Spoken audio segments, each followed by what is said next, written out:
Every year about this time, you see this common meme start to pop up on Facebook that reads, Black Friday, when people trample over others for cheap goods mere hours after being thankful for what they already have.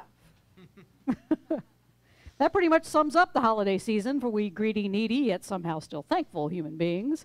As the big Thanksgiving feast draws closer, we're told to count our blessings, to go online and post all the things we're grateful for, even before, we're really out of our turkey tryptophan-induced haze.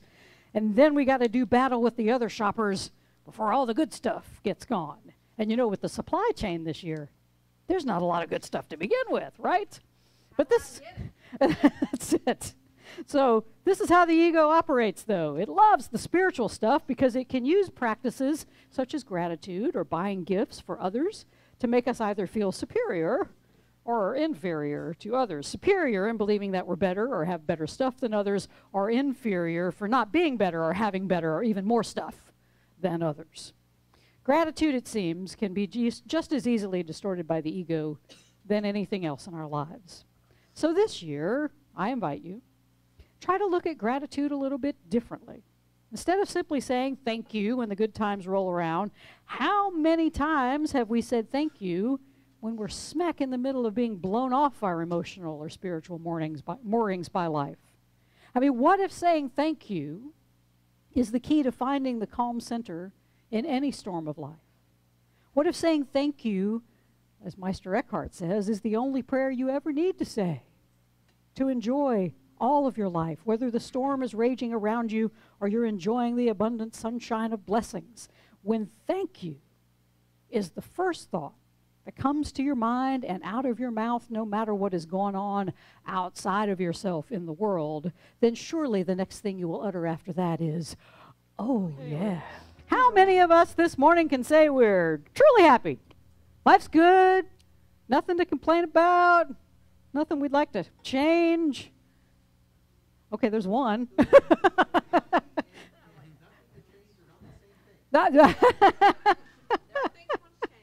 Okay, nothing.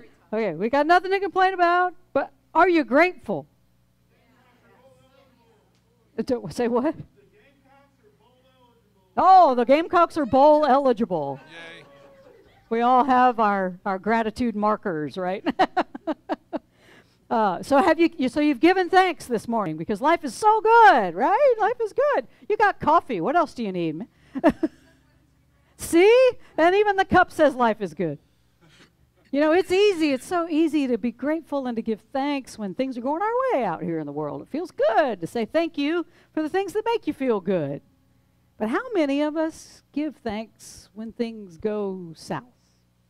How many of us express gratitude when life takes that downward turn? Not many of us, I would say, me included. I'm not a big fan of saying thank you when I'm not feeling good about what's going on in my life or what's going on in the world. Back when I was a little kid, my mom would say this one phrase to me in an effort to instill some sort of manners in an otherwise stubborn and unruly child. I am, of course, still a stubborn and unruly adult, but this one phrase that my mom used and pounded into my head gave me some sort of modicum of manners. So whenever there was a situation where I was receiving something, whether it was something I really wanted or not, Mom would always ask me, what do you say? I can tell you from harsh experience that the correct answer is not, it's about time, what took you so long? That is not the right answer. Instead, the correct answer was, thank you. Whenever Mom would say, what do you say? Thank you. That was the right answer, even if you didn't want to say it, even if there was not a thankful bone in your body, even if you said it through gritted teeth, you had to say thank you, even if you were receiving beats or a new dress or anything else less than what you actually wanted. Maybe I'm just speaking for myself. Anyway. Oh. Keith loves beats. Do you love dresses? Okay. I'll get you a dress, all right? I'll get him a kilt. That's right. I'll get you right. We'll get you a kilt, but you have to wear underwear. Right. In our Jesus story today, apparently, only one of the 10 lepers that Jesus healed must have had a mother like mine who repeatedly asked, what do you say? Because he's the only one who turned around and came back and thanked Jesus. He's the only one my mama would have been proud of. There's something important about this leper, or now ex-leper, that we have to remember, though. He was a Samaritan, and the scripture is it just gives you a little sentence. And he was a Samaritan, like it seems like it comes out of nowhere. But he was a Samaritan, which means that even before he had leprosy, he was an outcast. In John 4:9, we learn that Jews had no dealings at all with Samaritans. You'll remember, it was a Samaritan woman that Jesus is speaking to in this passage, which is him at the well. It was scandalous for a Jew to speak to a Samaritan, even more scandalous than a man to speak to a woman. So at that woman at the well, Jesus is like doubly forbidden from doing anything that he's doing. His culture is like, oh my God. So just put yourself in this ex-leper's shoes for a minute. Before he got sick, he was already hated. And then these spots start to appear on his skin, and oh, he knows what he's done. He's done for now. Life is over. Life is no longer good. Imagine how depressed he must have been. There's no ancient Prozac to help the poor Samaritan leper feel good about the crappy hand that life has dealt him. He's got to deal with this just the best way he can. He goes begging for a living, bands together with other outcasts to eke out whatever kind of life they can. And like this leper, most likely, and probably many of you, I have in my lifetime dealt with crushing depression. I mean, there was a time when I hit bottom emotionally. I told my therapist I was in the middle of a don't give a crap part of my life. Well, I use stronger language, but we're trying to not use the stronger language, but life had become so crappy. It didn't matter what happened. I truly didn't care. The house explodes, I don't care. The car dies, I don't care. Lost my job, I don't care. I win the lottery, I don't care. Whatever happens. Nothing could lift me out of the depths of my depression, and friends tried to help, and they worked to lift my spirits, get me out of the doldrums, but nothing worked. In fact, if I heard one more cheery person tell me to count my blessings, they were going to be counting something else. Stars, teeth, I don't know.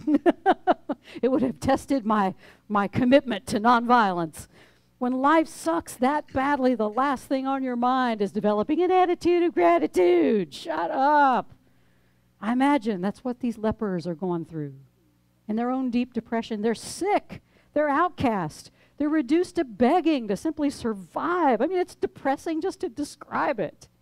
But only one of them, the one who had been so doubly excluded with the most to be depressed about, still had the ability to feel a sense of gratitude and an urgent need to go back to Jesus and express it. We got a lot to learn from this ex-leper. How often do we say thank you? Not just when life is crappy, but when the crappiness lifts and life gets better. How often are we like the other 9 lepers who just disappear off into the crowd without even so much as a thanks when the storm finally ends and the sunshine breaks through? If God prompted us, like my mom, and asked, what do you say? How many of us would say, it's about time. What took you so long? Instead of a simple, thank you. Breathe deep. All right. The Apostle Paul tells us in 1 Thessalonians 5:18 to give thanks in all circumstances. And if you're looking for a loophole, give it up. When Paul says all circumstances, that's what he means. Even if this life is crappy, the Holy expects you to say, thank you. As happy slappy as it sounds, counting your blessings is actually a holy exercise. It's a way to bring the awe and wonder back into the center of our lives. Paul knew the power of saying thanks in all circumstances because he knew, and deep down we know it too, that if we don't make it a habit to give thanks, even in the darkest, craptastic times of our lives, it's guaranteed that we're going to be like those 9 lepers and neglect to give thanks during the good times. Paul's advice to the Thessalonians echoes the prophet Jeremiah's advice to the Jewish exiles in Babylon. He tells them to settle in. That's what Jeremiah says. You're not going home anytime soon, so be where you are. Be in the now. Make the best of it. Build houses. Get married. Have kids. This is your life right now. Stop complaining, wishing you were somewhere else. Get to growing where you're planted. Be grateful that you're there. When our lives get crappy, it's like being in exile. We're far away from the homey feelings that make us feel happy We are way outside of our comfort zone. We're like a stranger in a foreign land, held captive by emotions that are not letting us go. Is that the kind of exile you've ever experienced? Are you living in exile in any part of your life right now? If so, take Jeremiah's advice, settle in, because the only moment you have is the one right now. No matter how miserable or wonderful that moment might feel to you. Yesterday's gone, tomorrow isn't here yet, and when it gets here, it'll be the present moment anyway. So you might get used to living here. Settle in. Make yourself comfortable despite your troubles and doubts, despite any sadness or misery. Get comfortable, set up housekeeping. Make this moment your home, because you will never see your way out of discomfort until you can be present in it right now. In her book, Tiny Beautiful Things, Advice on Love and Life from Dear Sugar, Cheryl Strayed writes, the useless days will add up to something. The crappy waitressing jobs, the hours writing in your journal, the long meandering walks, the hours reading poetry and story collections and novels and dead people's diaries and wondering about sex and God and whether you should shave under your arms or not. These things are your becoming. One Christmas at the very end of your 20s, when your mother gives you a warm coat that she saved for months to buy, don't look at her skeptically after she tells you that she thought the coat would be perfect for you. Don't hold it up and say that it's longer than you like your coats to be, or too puffy and possibly even too warm. Your mother will be dead by spring. That coat will be the last gift she gave you. You will regret the small thing you didn't say for the rest of your life. Say thank you. Jubilants, give thanks right now. Despite any feelings of misery or despair or hopelessness you might have in the moment, settle in. Enjoy even the smallest things. Breathe deeply.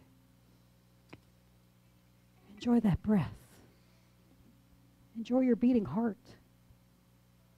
Enjoy the blood flowing through your veins. Enjoy this moment. And then the next. And then the next. Our gratitude, though, jubilance, it's not just for us. It must be as wide and deep to include a willingness to be thankful not just for the things in our lives, whether we see them as good or bad. We also have to be thankful for everyone we encounter, whether we perceive them to be good or bad. Give thanks, a course advises, but in sincerity. And let your gratitude make room for all who will escape with you, the sick, the weak, the needy and afraid, and those who mourn a seeming loss or feel apparent pain, who suffer cold or hunger, or who walk the way of hatred and the path of death. All these go with you. Let us not compare ourselves with them, for thus we split off from our awareness of the unity we share with them, and they must share with us. Jubilants, we can't compare ourselves to anyone. We are all one. We all have been in turn, both those who do evil and both those who do good, either by commission, omission, or permission. Not one of us is truly enlightened, even though many of us may be striving for that goal. We all fail along the way.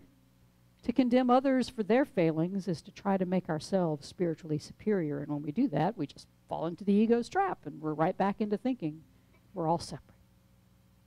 And that's the lie. The lie of separation is what prevents us from being truly grateful.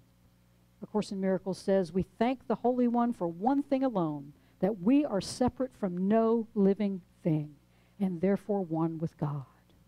Walk then in gratitude the way of love, for hatred is forgotten, and we lay comparisons aside. What more remains as an obstacle to peace? What more remains as an obstacle to peace? I'll tell you what, your ego. Our own stubbornness. Our penchant for comparing both our perceived blessings and curses to those around us. And how do we stop doing that? Well, that ancient Muslim mystic poet Rumi has an answer. When your ego gets in the way, he says, dance. Dance when you're broken open. Dance if you've torn the bandage off. Dance in the middle of the fighting. Dance in your blood. Dance when you're perfectly free. No matter what our lot in life is, no matter if our circumstances, we judge them as good or bad, we are perfectly free to give thanks and to dance. Those words, thank you, they need to be our first thought. The first word on our lips every morning, the last when we go to bed. We must always be present when the circumstances are either good or bad. So I'm going to channel my mom right now. It's going to be scary. I'm going to ask you a simple question. Jubilance, what do you say? Thank you. Thank you. Settle in, Jubilance. Make yourself at home. Because this is the present moment. And it's all you have. And whatever it brings you should bring gratitude. So let's practice.